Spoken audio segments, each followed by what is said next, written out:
오늘 우리에게 주시는 하나님 말씀은 사도행전 2장 14절에서 21절까지 말씀입니다. 저와 여러분이 한 절씩 교대로 읽으시겠습니다. 베드로가 11 사도와 함께 서서 소리를 높여 이르되 유대인들과 예루살렘에 사는 모든 사람들아, 이 일을 너희로 알게 할 것이니 내 말에 귀를 기울이라. 때가 제3시니 너희 생각과 같이 이 사람이 취한 것이 아니라 이는 곧 선지자 요엘을 통하여 말씀하신 것이니 일렀으되 하나님이 말씀하시기를 말세 내가 내 영을 모든 육체에 부어주리니 너희의 자녀들은 예언할 것이요 너희의 젊은이들은 환상을 보고 너희의 늙은이들은 꿈을 꾸리라. 그때 내가 내 영을 내 남종과 여종들에게 부어주리니 그들이 예언할 것이요 또 내가 위로 하늘에서는 기사를 아래로 땅에서는 징조를 베풀리니 곧 피와 불과 연기로다. 주의 크신 영화로운 날이 이르기 전에 해가 변하여 어두워지고 달이 변하여 피가 되리라. 누구든지 주의 이름을 부르는 자는 구원을 받으리라 하였느니라. 아멘. 오늘 우리에게 주시는 하나님의 말씀입니다. 이제 몇 달 전에 방에서 설교 준비를 하고 있는데요. 갑자기 건이가 막 아빠 이렇게 찾는 거예요. 그래서 무슨 일 났나 그러고 막 가봤더니 벌레 잡아달라고 방바닥에 벌레 잡아달라고. 그냥 지가 잡으면 되는데 왜 저를 불렀을까요? 부르면 아빠가 와서 잡아줄 걸 알았기 때문에 그런 거죠. 그걸 믿었기 때문이에요. 그래서 제가 그 믿음을 배신할 수 없어서 잡아서 잘 버렸습니다. 모든 애들이 다 그렇죠. 특히 어렸을 때는요, 매사에 엄마 아빠를 부릅니다. 엄마 아빠 막 불러요. 가보면 별것도 아닌데 막 큰일 난 것처럼 다 부르죠. 엄마 아빠 부르면 그냥 다 해결되는 거예요. 그냥 맘 놓고 부릅니다. 그러다가 이제 머리가 크고 생각이 많아지고 자라면 엄마 아빠를 덜 부릅니다. 덜 찾게 되죠. 건이도 어렸을 땐 저를 되게 많이 찾았는데요. 크니까 벌레 잡을 때 말고는 잘 안 불러요. 저를. 부르는 사람과 불리는 사람 사이에는 어떤 특별한 무언가 있습니다. 그 사이에는 어떤 특별한 게 있어요. 약속과 신뢰입니다. 약속과 신뢰. 부르면 온다라는 그 믿음이 있으니까 부르는 거고요. 부르면 간다라는 그런 약속이 있는 거예요. 그런 약속이. 전혀 모르는 사람이 부르면 그래서 잘 안 가시잖아요. 전혀 모르는 사람 부르는 분 없으시잖아요. 이런 특별한 관계가 있습니다. 이 사회에서도 마찬가지예요. 사회에도 이런 관계가 있는데요. 112에 전화를 걸거나 119에 전화를 걸 때 믿음이 있죠. 이 전화를 걸면 도울 사람이 온다. 그리고 그쪽에서도요, 전화를 받으면 가야 된다라고 하는 그런 약속이 돼 있는 겁니다. 이 사회적인 신뢰관계가 있는 거예요. 이 둘 사이에. 이렇게 개인 대 개인, 사람 사이 또는 사람과 사회 사이 이런 뿐만이 아니라 하나님과 우리 사이에도 이런 신뢰와 약속의 관계가 있습니다. 오늘 본문의 마지막 절인데요. 우리 21절 한번 읽어보실까요? 시작. 누구든지 주의 이름을 부르는 자는 구원을 받으리라 하였느니라. 누구든지 주님의 이름을 부르면 구출받는다라고 말씀하시는 거예요. 이거 똑같죠. 네가 부르면 아빠가 달려갈게. 또는 전화 주시면 즉시 출동하겠습니다. 이 약속과 같은 겁니다. 누구든지 주의 이름을 부르면 구원을 얻는다라는 거예요. 여기엔 또 더 큰 의미가 있습니다. 아빠와 아들 또는 국가와 국민은요, 이게 제한돼 있죠. 제한된 관계, 한정된 범위예요. 그죠? 내 아빠 내 아들 아니면 부르지도 않고 가지도 않죠. 일본에서 119 건다고 우리나라 119가 출동하는 거 아니잖아요. 이게 한계가 있습니다. 그런데요, 하나님과 우리 사이에서는 조건과 한계가 없는 거예요. 누구든지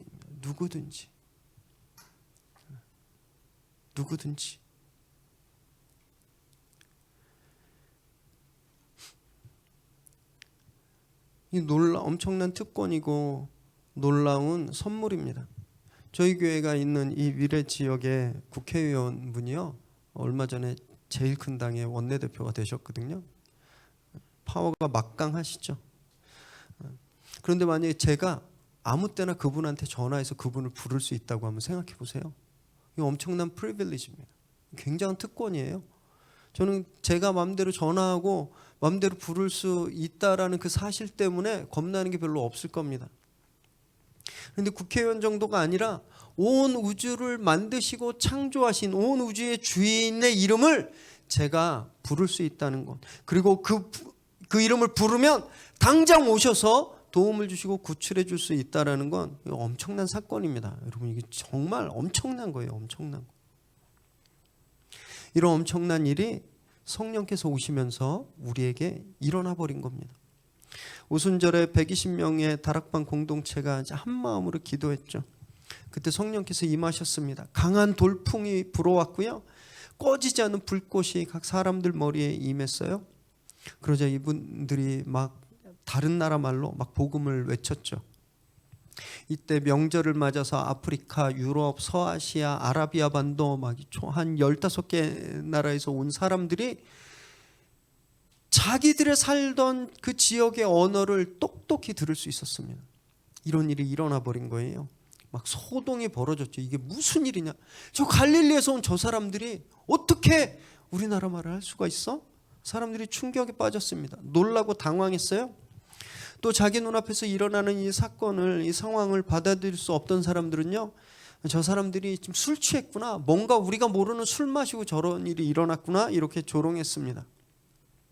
엄청 주목받은 거예요. 성령이 임하시기 전에 이 다락방에 모여 있었던 이 갈릴리 사람들은요, 사람들에게 주목을 받지 못했었습니다. 그런데 성령이 임하시자 순식간에 화제의 중심이 되어버린 거예요. 화제의 중심이.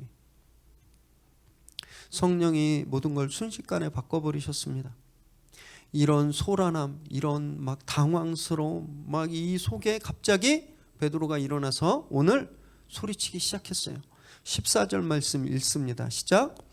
베드로가 11 사도와 함께 서서 소리를 높여 이르되, 유대인들과 예루살렘에 사는 모든 사람들아, 이 일을 너희로 알게 할 것이니 내 말에 귀를 기울이라. 베드로가 11 사도들과 함께 서서 경악하고 있는 사람들에게 이 일이 어떻게 일어나게 되었는지 설명할 테니까 똑똑히 들으시오, 이렇게 소리치는 겁니다. 이렇게 어떻게 보면 베드로가 왜 이렇게 나섰는지 좀 이해가 되긴 합니다. 워낙 다혈질이고 이렇게 막 흥분 잘하고 일단 움직이는 것부터 먼저 했던 그런 사람이잖아요. 그래서 막 사람들이 이해 못하고 답답해하니까 앞뒤 생각 안 하고 이렇게 나선 것처럼 볼 수도 있는데요, 지금 베드로는 그런 성급했던 과거와 완전히 다른 사람처럼 행동하고 있는 겁니다. 성급하게 행동하는 게 아니에요. 그는 혈기도 많았지만 겁도 많았던 사람이었거든요.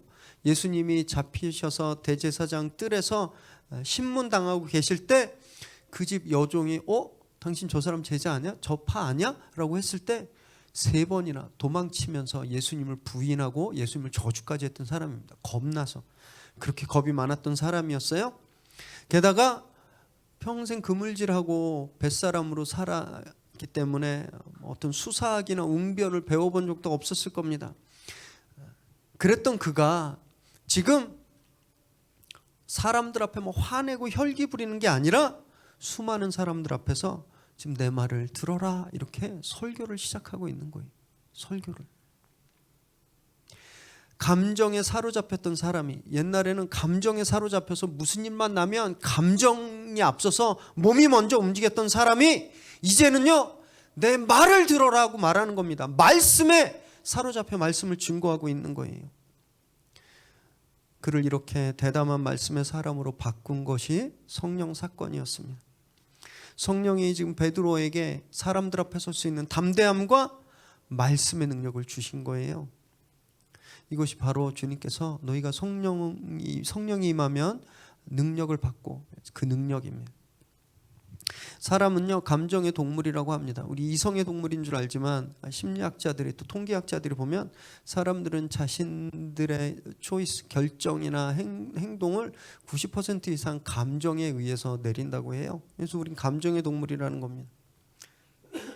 그래서 감정에 따라 반응하고 결정하고 선택하기 때문에 나중에 꼭 후회하죠. 실수하고 아픔을 겪기도 하는 거예요. 여러분, 그런데 성령을 받으시잖아요. 성령 충만함을 받으면 이제 더 이상 감정과 기분에 따라 행동하지 않는 겁니다. 말씀에 따라 살 수 있는 능력을 얻는 거예요. 성령께서 우리에게 감정을 컨트롤하고 감정을 이길 힘을 주시는 겁니다. 혹시 아직도 감정 때문에 어려움 겪고 계시다면, 누구를 향한 미움이 있거나 아니면 옛날에 받은 그런 모욕감, 상처 때문에 아직도 이 안에 그런 비참함의 감정이 있다면 오늘 성령 충만함을 기도하시기 바랍니다. 성령께서 그 감정들을 이길 힘을 주실 거예요. 또 우리가 여기서 주목해 보아야 할 중요한 장면이 있는데요. 계속 강조하지만 이 구절구절 묵상하실 때 이 장면을 머릿속에 상상하시면서 보셔야 돼요. 지금 이 오늘 7절밖에 안 되지만 사실 이 장면은요 어마어마합니다. 나중에 여기서 수천 명이 한꺼번에 예수님을 믿게 되는데 거기에 최소한 수천 명이 있었다라는 거예요. 그 앞에 지금 베드로가 서서 말씀을 선포하는데 그 옆에 누가 있었어요? 11사도들이 서 있었습니다. 이 장면을 잘 기억하셔야 돼요. 베드로가, 여러분들 여기 다 앉아 계시고 저 혼자만 서서 마이크 잡는 것처럼 혼자 베드로가 나와서 이렇게 마이크 잡고 이야기한 게 아닙니다. 그 주변에 나머지 11명의 사도가 쫙 둘러 함께 서 있었던 거예요. 이들도 성령 받고 완전히 다른 사람들이 된 겁니다. 전에는요 겁먹고 다 도망쳐서 숨어 있었던 사람들이었어요. 심지어 예수님이 부활했다는 소식을 전해 들었지만 거기까지 차마 갈 수 있는 용기도 없었던 사람들이었습니다.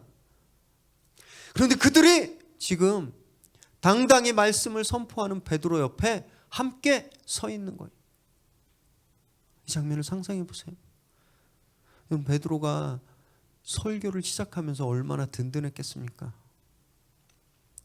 성령님은요 항상 우리 옆에 이렇게 함께 서 있을 사람들을 보내주세요. 절대로 우리가 혼자 외롭게 쓸쓸하게 사역을 감당하게 두지 않으신다라는 거예요. 열왕기상 19장에 보면 이런 장면이 있습니다. 엘리야가 바알 선지자들과 불의 싸움에서 이기죠. 그래서 불을 내려서 다 불살르고, 그리고 나서 바알과 아세라를 섬기는 그 우상을 섬기는 선지자들 850명을 다 죽입니다. 엄청난 승리를 이루었어요. 엄청난 승리를. 여러분, 혼자 세상과 싸워서 이겨버린 겁니다. 그런데 이 소식을 이세벨, 왕비인 이세벨이 듣고 암살단을 보냅니다. 내가 저 엘리야를 죽이겠다.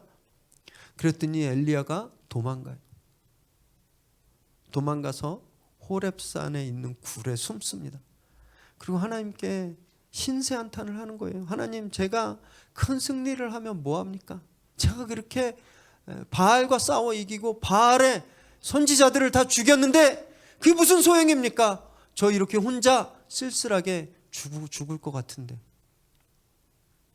그러자 하나님께서 엘리야에게 뭐라 그러셨는지 아세요? 열왕기상 19장 18절 읽습니다. 시작. 그러나 내가 이스라엘 가운데 7,000명을 남기리니 다 바알에게 무릎을 꿇지 아니하고 다 바알에게 입맞추지 아니한 자니라. 네가 혼자 있는 것이 아니다. 내가 너처럼 바알에게 무릎 꿇지 않는 사람 7,000명을 남겨뒀다라고 말씀하시는 겁니다. 이 말씀을 들었을 때 엘리야가 어땠을까요? 자기는 혼자인 줄 알았는데 혼자 동굴에서 언제 자기를 죽일 그 암살자가 올지 모르고 떨고 있었는데 하나님이 넌 혼자가 아니다 말씀하시는 거예요. 너와 함께 바알과 싸울 자를 7,000명을 남겨뒀다고 말씀하시는 겁니다. 마치 베드로가 이 세상에 처음 일어서서 말씀을 선포할 때 11명의 사도들이 그 옆에 서 있었던 것처럼 그때 느꼈던 든든함, 여러분 이것이 성령님이 우리에게 주시는 든든함입니다. 비대면 사회적 거리두기 때문에 우리는요, 나 혼자 있다고 생각할 때가 많습니다. 가족도 내 마음 몰라주고 내가 뭐 때문에 힘든지 알아주는 사람 아무도 없고 그냥 나 이렇게 외롭구나. 여러분 그렇게 느끼실 수 있어요. 그런데요, 절대 위축되거나 쓸쓸해하지 마십시오. 엘리야에게 7,000명을 주신 하나님, 지금 베드로에게 11명의 사도를 함께 세워주신 그 하나님께서 나에게 보내주신, 그렇게 함께 세우신 그런 믿음의 지체들이 있기 때문에 그렇습니다. 지금 이 현장에서 또 랜선을 타고 예배드리는 우리 형제 자매들이 바로 그런 분들이에요. 하나님이 내 옆에 세워주신 분들입니다. 얼마나 감사한지 모르겠어요. 여러분 그분들을 생각할 때 얼마나 마음이 든든해지겠습니까? 우리 그런 마음을 담아서 옆에 분들 보고 한번 고백해 보실까요? 함께 해주셔서 든든합니다. 이렇게 한번 고백해 주세요. 네. 카메라 보시고도 한번 해주세요. 함께 해주셔서 든든합니다. 네. 지금 방에서 혼자 스마트폰으로 예배드리지만 혼자가 아니라는 거예요. 우리 다 함께 하나님 세우신 분들이라는 겁니다.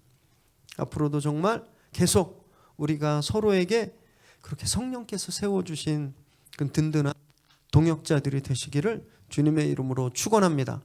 15절 16절 읽습니다. 시작. 때가 제 삼신이 너희 생각과 같이 이 사람들이 취한 것이 아니라 이는 곧 선지자 요엘을 통하여 말씀하신 것이니 일러스되. 베드로는 먼저 자신들에게 술 취했다고 하는 그 조롱하는 사람들에 대해서 그렇지 않다고 변론합니다.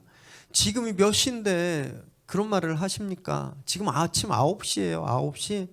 아침 9시에 이 많은 120명이나 되는 이 많은 사람들이 술 취해서 정신없는 상태로 하나님의 일을 막 말하는 게 가능하겠습니까? 그건 말도 안 되는 겁니다. 이렇게 변론하고 있는 겁니다. 유대인들은요, 하루 3번 아침 9시, 그 다음에 정오, 오후 3시 이렇게 규칙적으로 3번의 기도를 드렸습니다. 그리고 9시 기도가 마치고 10시쯤 되면 그때 식사를 했어요. 그러니까 술 취하는 건 옳지 않다, 맞지 않다, 상식에 맞지 않다라고 지금 설명하는 겁니다. 그리고 나서 16절에 보니까 이 일은 하나님께서 옛날에 선지자 요엘에게 주셨던 그 말씀이 이루어진 겁니다 라고 말을 시작하는 거예요. 먼저 사람들에게 상식적으로 상식의 기초에서 오해를 풀고 그리고 말씀으로 설득을 지금 하는 거예요. 사도행전 2장에는요 베드로가 총 3번 3곳의 구약 성경을 인용합니다. 오늘에서는 요엘서를 인용하고요. 다음 주에 본문에서는 시편 15편과 109편을 인용해요. 그런데 지금 이 베드로가 사람들에게 설교를 시작하는 걸 보면 너무너무 지혜롭습니다. 사람들의 오해를 먼저 풀어주잖아요. 상식에, 그들 상식의 기초에서 호소하고 있는 거예요. 오해하셨다고. 그리고 나서 말씀을 설득하기 시작하는 거죠. 여러분 이 순서가 바뀐다고 한번 생각해 보세요. 이 순서가 예를 들면요, 회사 동료가 저한테 야, 교회 다니는 사람 진짜 이상해, 너네 왜 그래? 다 이상해 이러고 했을 때 말씀으로 안 믿으면 지옥 가 너, 이렇게 얘기해 보세요. 말씀으로 안 믿으면 불지옥 가, 평생 튀겨져, 이렇게 말씀해 보세요. 끊어집니다. 끊어져. 그 사람 마음 닫혀버리는 거죠. 다시는 대화 안 해요. 들을 생각도 안 하는 겁니다. 그 사람에게 나도 전에는 너처럼 생각했다. 나 진짜 이해가 안 됐는데, 근데 살다 보면 다른 사람들은 이해할 수 없지만 각자 자기가 굉장히 중요하게 생각하는 것들이 있잖아. 교회 가는 게 나한테는 그런 거야 라고 그 사람 수준에서, 그 사람 상식에서 말을 시작한다면 얼마나 훨씬 더 거부감 없이 잘 풀어줄 수 있겠어요? 몸을 낮추는 겁니다. 그 사람 눈높이에 맞추는 거예요. 그 사람이 나를 볼 수 있도록 내 몸을 낮추는 겁니다. 그리고 그 상식에 이야기하는 거예요. 저희도 그래서 눈을 낮춰야 됩니다. 왜 세상이 우리 교회를 이렇게 오해하고 있는지, 왜 세상이 무엇 때문에 교회에 반대하고 교회를 핍박하고 있는지 그걸 살피는 것, 그것이 전도의 시작이죠. 그러지 않고 에이 사탄아 다 지옥 가라 이렇게 얘기하면 전도가 안 되는 거예요. 혹시 전도 대상자들이 있으시면요, 먼저 몸을 낮춰보시기 바래요. 그분에게 들리는 언어로 그분이 불편해하는 것들을 살피시고 먼저 몸을 낮추시기 바랍니다. 그때 성령께서 지혜를 주시고 역사하셔서 그분의 마음을 열어주실 거라고 믿습니다. 17절 18절 읽습니다. 시작. 하나님이 말씀하시기를 말세 내가 내 영을 모든 육체에 부어주리니 너희의 자녀들은 예언할 것이요 너희의 젊은이들은 환상을 보고 너희의 늙은이들은 꿈을 꾸리라. 그때 내가 내 영을 내 남종과 여종들에게 부어주리니 그들이 예언할 것이요. 17절부터 21절까지 말씀은요, 요엘서 2장 28절에서 32절 말씀을 거의 그대로 인용한 말씀이에요. 요걸 가지고 첫 설교를 시작한 겁니다. 그래서 자신들이 지금 이런 소동을 일으킨 건 술이 아니라 구약에 예언된 말씀이 이루어져서 그 성령께서 오셔서 막 예언하고 환상 보고 꿈꾸는 것처럼 그 약속하신 성령이 임하셨기 때문에 이런 일이 일어난 거다. 그 말씀이 성취된 거다라고 이야기하고 있는 거예요. 제가 말씀 묵상하면서 되게 궁금해졌어요. 베드로가 무슨 랍비 스쿨을 나온 것도 아니고 신학교를 나온 것도 아니고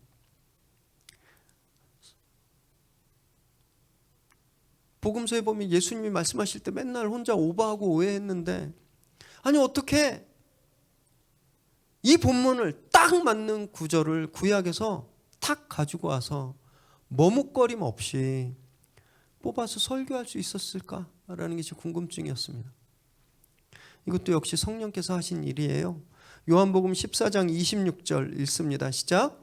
보혜사 곧 아버지께서 내 이름으로 보내실 성령 그가 너희에게 모든 것을 가르치고 내가 너희에게 말한 모든 것을 생각나게 하리라.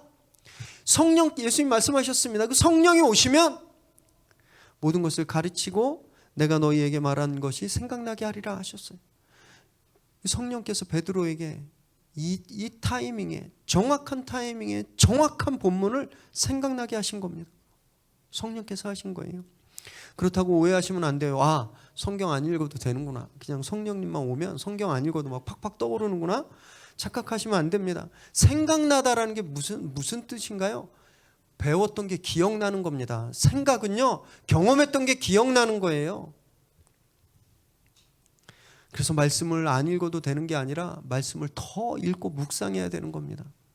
말씀을 열심히 읽고 묵상할 때 성령께서 그 상황에 꼭 맞는 말씀을 탁 떠오르게 하시는 거예요.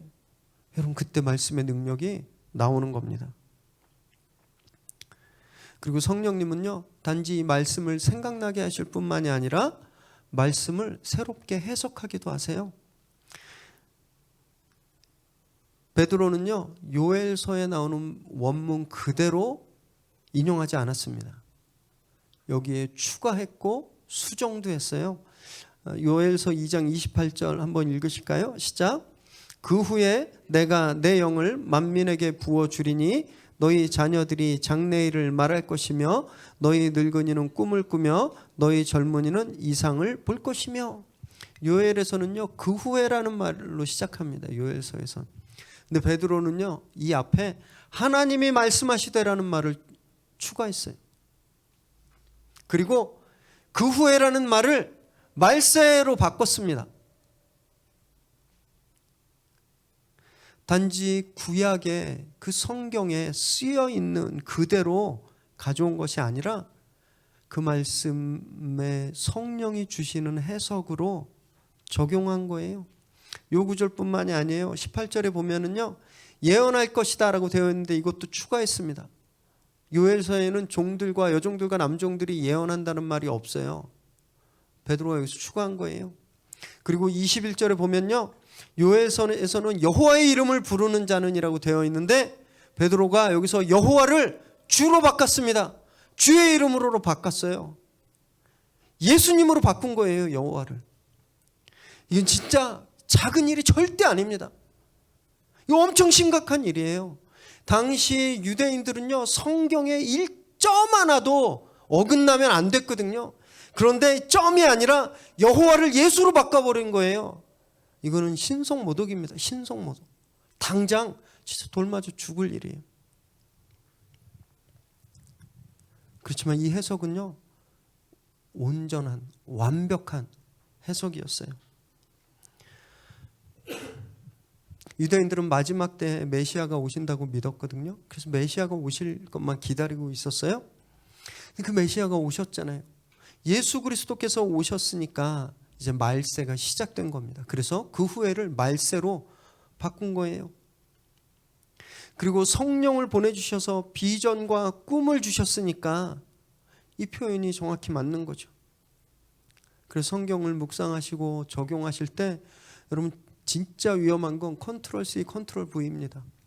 여기 쓰여 있는 글자 그대로 따다가 이걸 그대로 갖다 붙이는 거 굉장히 위험해요. 성경은요, 성령께서 주시는 해석을 힘입어서 봐야 되는 겁니다. 전 세계 기독교의 0.9% 정도가 성경이 글자 그대로 역사적 사실이다 이렇게 믿어요. 문자주의라고 하는데 정말 안타깝게도 그렇게 믿고 있는 세계 기독교의 0.9%의 90%가 한국에 있습니다. 성경에 단 한 자라도 막 어긋나면 구원 못 받고 지옥 갈까 봐 막 공포심을 조장해요. 그래서 사회적인 논의가 필요하고 문화적인 그런 고찰이 필요한 이슈들도 성경 구조를 컨트롤 C에서 컨트롤 V로 팍 들이대본 거예요. 그래서 반대하고 정죄하고 혐오합니다. 여러분 그런 문자주의 관점에서 베드로를 한번 보세요. 베드로는요, 여호와를 예수로 바꿨습니다. 자기 마음대로 추가하고 수정도 했어요.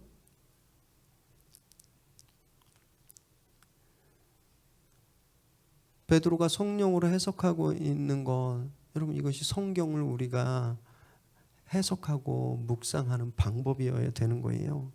성경은요, 문자로 푸는 게 아니라 성령으로 풀어야 됩니다. 디모데후서 3장 16절 읽습니다. 시작.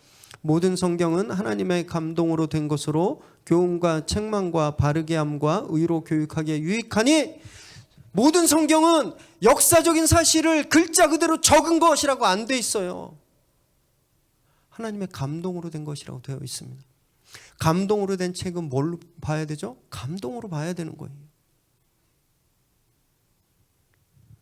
그래서 문자주의가 정말 위험합니다. 문자주의의 대표적인 예가 신천지예요. 신천지. 계시록의 14만 4천을 그대로 가지고 왔어요. 그래서 신천지 교인 14만 4천만 구원받는다고 이야기합니다. 이 숫자는 문자 그대로 받으면 안 됩니다. 성령께서 주시는 감동으로 해석해야 되는 거예요. 그래서 보편적인 교회는 이걸 어떻게 해석하냐면요, 12 곱하기 12 곱하기 1000으로 해석합니다. 12은 구약의 이스라엘을 나타내는 12지파의 그 12이고요. 두 번째 12은 신약의 새 이스라엘을 나타내는 그 12제자의 12 곱하면 144잖아요. 여기에 완전한 영원을 뜻하는 숫자 1000을 곱한 거예요. 그래서 14만 4천이다라고 성령의 감동으로 해석하는 겁니다. 이것이 옳죠. 왜냐하면요, 예수님의 사역과 꼭 맞기 때문에 그래요. 예수님은 14만 4천 명만 구원하기 위해서 오신 것이 아니라 누구든지 믿는 사람은 구원하기 위해서, 이 세상 모든 사람을 지금 이 시대에 살고 있는 사람뿐만이 아니라 과거에도 또 다음 세대에도 그 다음 세대에도 그렇게 예수를 믿고 살아갈 모든 사람들을 구원하기 오셨어요. 그러니까 숫자로 제약할 수 없는 거죠. 성령께서 주시는 해석은요, 그래서 반드시 예수 중심이어야 됩니다. 예수님.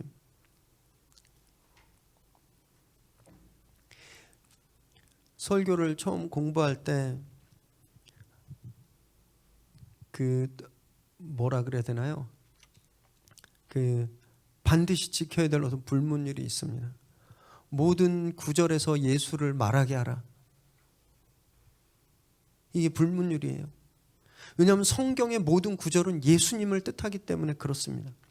그래서 베드로도 그렇게 하는데요. 오늘 요엘서뿐만 아니라 다음 주에 묵상하게 될 2편 시편에서도 베드로는 똑같이 예수 그리스도를 말합니다. 성령의 감동으로 성경을 해석하니까 그 주인공이 누가 되냐면 항상 예수 그리스도라는 거예요.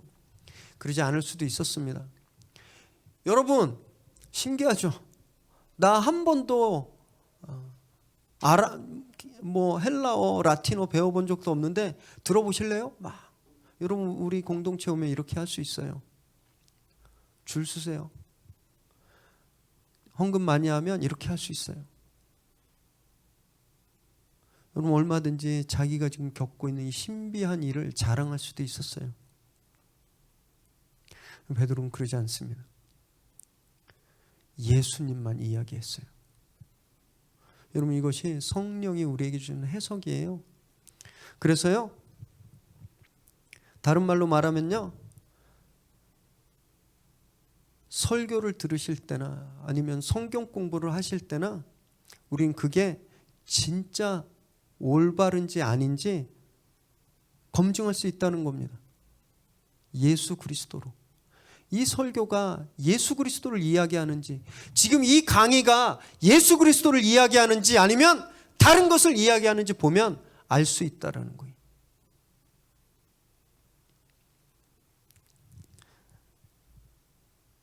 어떤 강의를 들었는데 남을 미워하게 하거나 차별하고 정죄하게 하면 예수님과 맞지 않죠.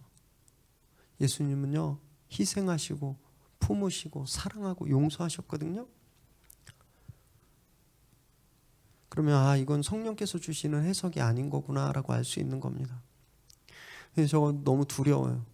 목사기 때문에.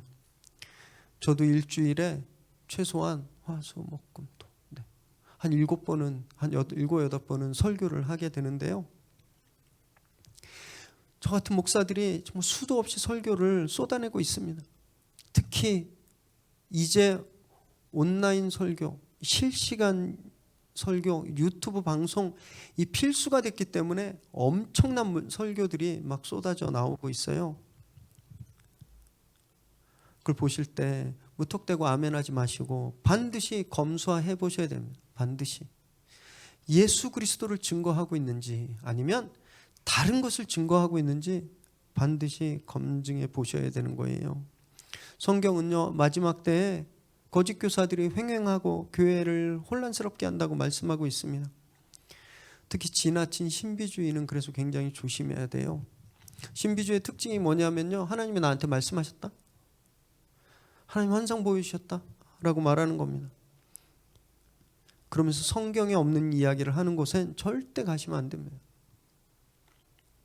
오늘 본문에서도 꿈과 환상과 예언을 주셨죠, 성령께서. 그런데 이 말은요, 성경에 없는 걸 주신다라는 게 아니에요. 성경에 있는 걸 보여주신다는 뜻입니다.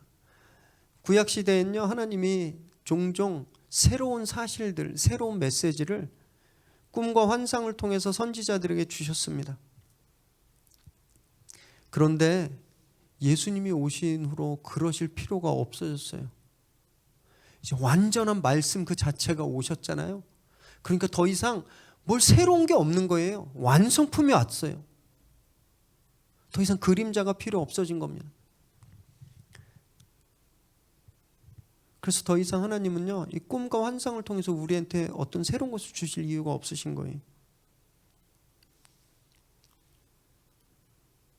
예수님으로 증거된 말씀, 성경, 그 꿈과 환상보다 완전하고 절대적인 겁니다.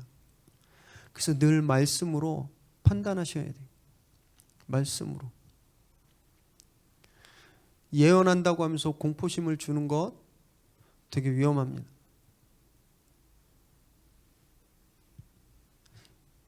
예언으로 죄책감을 심어주고 꿈과 예언으로 사람들과의 관계를 끊고 그 예언에 막 사로잡혀서 그것만 생각하게 만드는 건 그래서 성령님이 주시는 게 아닐 가능성이 굉장히 큰 거예요. 물론 그렇다고 지금 하나님이 그러면 아주 꿈과 환상을 안 주시나? 주시기도 하십니다. 우리에게 힘 주시고 격려하시기 위해서 주시기도 하셔요. 그런 신비로움을 맛보게 함으로써 하나님이 이렇게 내 옆에 계셨지, 이걸 우리로 하여금 깨닫고 막 힘내라고.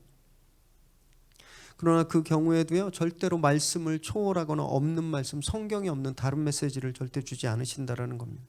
이미 주신 말씀을 더 분명히 하기 위해서 오늘 베드로에게 과거 수백 년 전에 요엘에게 주신 말씀이 생각나게 하고 해석하게 하듯이 성령님은 이미 주신 말씀을 분명히 하기 위해서 우리에게 꿈과 환상으로 임하기도 하시는 거예요. 그걸 너무 즐기지 마시기 바랍니다. 가끔 야식으로 치킨 사주면 애들이 막 엄청 좋아하잖아요. 막 좋아해요. 그래서 맨날 치킨 시켜줘 보세요. 석 달만. 그럼 어떻게 되죠? 이렇게 되는 거예요. 네. 건강에 이상이 생기는 거예요. 여러분, 아이들은요 치킨으로 크는 게 아니라 집밥으로 자랍니다. 영양이 고루고루한 그런 잘 차려진 집밥으로 아이들이 힘없고 건강하게 자라는 거거든요. 말씀이 그런 거예요. 집밥 같은 거예요. 어떤 짜릿하고 자극적인 맛은 꿈과 환상이 주는 그런 어떤 치명적인 MSG는 없지만 말씀이 우리의 영양이 되고 우리 힘이 되고 우리를 자라게 하는 겁니다. 그래서 매일매일 큐티 빼먹지 마시기 바래요. 매일매일 말씀 묵상하십시오. 그리고 밴드에 들어오셔서 올려지는 설교 음원도 꼭 들으시기 바래요. 매일매일 그 집밥 같은 말씀을 드시고 폭풍 성장하시게 되기를 바랍니다. 19절 20절 읽습니다. 시작. 또 내가 위로 하늘에서는 기사를 아래로 땅에서는 징조를 베풀리니 곧 피와 불과 연기로다. 주의 크고 영화로운 날이 이르기 전에 해가 변하여 어두워지고 달이 변하여 피가 되리라. 베드로는요 지금 두 가지 마지막 때를 이야기하고 있는 겁니다. 예수님의 오심으로써 마지막 때가 시작되었다. 그리고 앞으로 그 시작된 말세가 완성될 날, 이걸 두 개를 동시에 이야기하고 있는 겁니다. 19절의 피는 예수 그리스도의 보혈을 상징해요. 불과 연기는요 신의 산에서 모세가 율법을 받을 때 그 신의 산에 임하셨던 하나님의 어떤 그런 징조들, 구름이 자욱하고 불로 임하셨던 그것을 뜻하는 겁니다. 그러니까 이거는요 예수 그리스도의 보혈로 새로운 언약을 받은 유월절을 지금 오순절을 상징하는 거예요. 그 오순절로 시작한 날부터 20절 주의 크고 영화로운 날, 이 날은 이제 예수님께서 다시 오실 날입니다. 모든 것이 완성되는 그날, 그때 모든 창조 질서가 다 끝나게 되는 그날, 이걸 다 통틀어서 말세로 말하는 거예요. 마지막 때로. 그래서 오순절로 예수님으로부터 보혈로부터 또 성령의 오심으로부터 시작한 이 말세가 이제 예수님의 다시 오심으로 끝나게 되는데, 그때는 모든 것이 다 무너지고 사라지는 때이기 때문에 늦기 전에 구원받아라, 이렇게 사람들에게 초대하고 있는 거예요. 21절 읽습니다. 시작. 누구든지 주의 이름을 부르는 자는 구원을 받으리라 하였느니라. 그때 하늘과 땅이 무너지는 그때 주의 이름을 부르면 구원 얻는다라고 말하고 있는 것이죠. 앞에서도 말씀드렸지만 여기서 원래 오리지널 텍스트에서는 여호와의 이름인데 주로 바꿨습니다. 신약은요 의도적으로 구약을 인용할 때 여호와를 주 예수님으로 의도적으로 바꿔서 인용하는 본문들이 되게 많아요. 자기들 마음대로 한 게 아니에요. 성령이 깨닫게 해주신 겁니다. 이 본문이 예수님을 가리키는 본문이었구나, 이 본문이 예수님을 가리키는 거였구나, 성령이 그걸 깨닫게 하셔서 그들이 그렇게 고백하고 있는 겁니다. 이전에는요 제사 드리면 용서받는 줄 알았습니다. 잠깐 구원받는다고 믿었어요. 그것도 누구나 다 그럴 수 있는 게 아니라 이스라엘만, 선택된 chosen people, 선택된 사람들만 그런 특권이 있었어요. 그런데 이제 그 틀이, 조건이 다 빗장이 열려버린 거예요. 누구든지. 예수께서 죽으시고 부활하심으로 우리 죄가 다 사해져 버렸거든요. 그래서 누구든지 예수 이름을 부르면 죽음에서 구출받는 길이 열리게 되었다라는 겁니다. 인간의 철학, 사상, 과학, 경험이 우리를 살리게 할 수 없는 거예요. 그의 이름을 부를 때입니다. 그의 이름을 부를 때. 성령께서 그 일을 행하시는 거예요. 우리에게 오셔서. 성령께서 우리에게 그걸 믿게 하신 겁니다. 아빠와 아들 사이의 관계, 믿음과 약속, 신뢰의 관계, 우리와 119와의 관계, 이런 신뢰와 약속의 관계를 성령께서 보증해 주고 계시는 거예요. 성령을 힘입어서 그 이름을 부르면 살게 되는 겁니다. 오늘 베드로는요, 성령에 사로잡혀서 구원의 비밀을 이제 봉인을 해제해 버렸어요. 비겁한 겁장이었습니다. 근데 그 성령께서 그를 복음에 담대한 전사로 완전히 탈바꿈 시켜줘 버리셨죠. 예수 이름이 그에겐 옛날에는요, 두려움이었고 수치였고, 그래서 그 이름을 거부했는데 지금은 이제 그 이름이 그에게 확신이 된 겁니다. 옛날에 대제사장 뜰 앞에선 예수 이름을 인정하는 순간 나도 잡혀가겠구나, 그래서 그걸 부정했는데 이제 수천의 사람들 앞에서 예수 이름에 대한 확신을 가지고 있는 거예요. 그 이름이 나를 살게 하는구나, 선포하고 있는 겁니다. 사랑하는 여러분, 오늘 성령께서 우리에게도요, 베드로가 가졌던 이 확신, 예수 이름에 대한 확신을 주신 줄 믿으시기 바랍니다. 여러분, 우리가 그 이름 때문에 살게 되었음을 믿으시기 바라요. 오늘 본문을 거슬러 올라가면요, 이런 확신은요, 말씀에서 오는 거죠. 말씀은요, 성령 충만함으로 이해되고 생각나게 되는 겁니다. 그리고 성령님은요, 말씀에 따라 임하셨죠. 그래서 말씀과 성령은 불가분의 관계예요. 절대 나뉘어질 수 없습니다. 말씀이 계신 곳에 성령이 임하고, 성령이 임하시면 말씀이 풍성해지고 새로워지는 거예요. 그걸 지금 보여주고 있는 겁니다. 말씀과 성령으로 충만해지니까 베드로가 증인의 길에 지금 첫 발을 당당하게 내딛고 있는 겁니다. 그 말씀과 성령으로 충만해져야 우리도 세상에 담대히 서서 그 이름을 증거할 수 있게 되는 겁니다. 그 이름을 부를 수 있게 되는 거예요. 오늘 말씀과 성령으로 충만해지시기 바랍니다. 그래서 예수 이름을 힘써 외쳐 부르시기 바라요. 그리고 이 세상에 예수 이름을 부르는 사람이 어떤 사람인지, 어떤 삶을 살 수 있는지 담대하게 증거하시기 바랍니다. 그렇게 베드로처럼 당당한 예수 이름의 증인으로 사는 저와 여러분 되시기를 주님의 이름으로 축원합니다. 기도하겠습니다.